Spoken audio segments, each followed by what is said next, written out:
পরে আমাকে ভিতরে অ্যারেস্ট করে নিয়ে গিয়েছে। হ্যাঁ, আমার একটা মোবাইল নিয়েছে, আমার দুটো ফোন ছিল, মোবাইলটা নিয়ে নিয়েছে।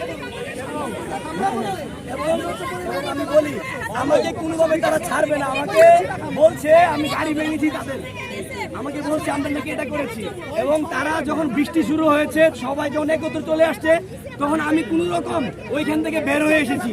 এবং আমাকে তখন বলেছে যে আমাকে ভিতরেও নিয়ে অনেক পিটিয়েছে।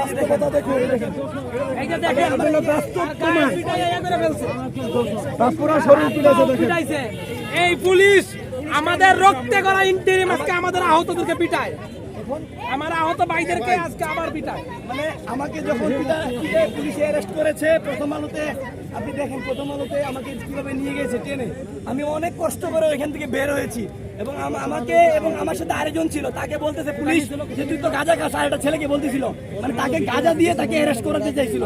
মানে পুলিশের যে বর্তমান যে অবস্থাটা, মানে পুলিশের যে বর্তমানে ব্যবস্থাটা, আসলে আমি যদি আজকে অ্যারেস্ট না হইতাম, যে পুলিশের যে কতটুকু ঘৃণা আমাদের প্রতি, এটা আমি জানতাম না। যেমন আমি পুলিশের নাম ছিল, মানে আমি কোনো আমাকে তো পিটাই নিয়ে গেছে, নাম প্লেট লেখা ছিল না, এটা আপনারা ভিডিওতে দেখতে পারবেন। পিটাই যখন নিয়ে গেছে আমাকে এখানে না, শুধু আমার পিঠে এবং এই যে দেখেন এখানে পুরো গায়ে হয়েছে,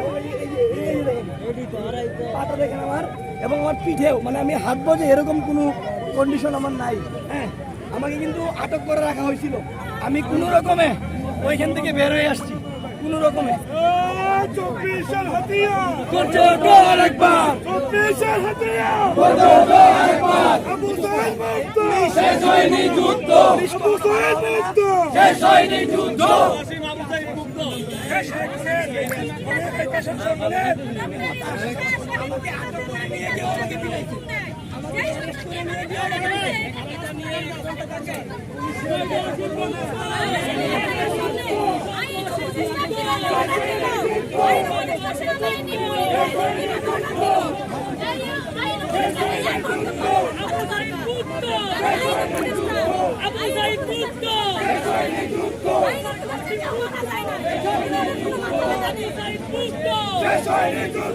আমাদের রক্ত,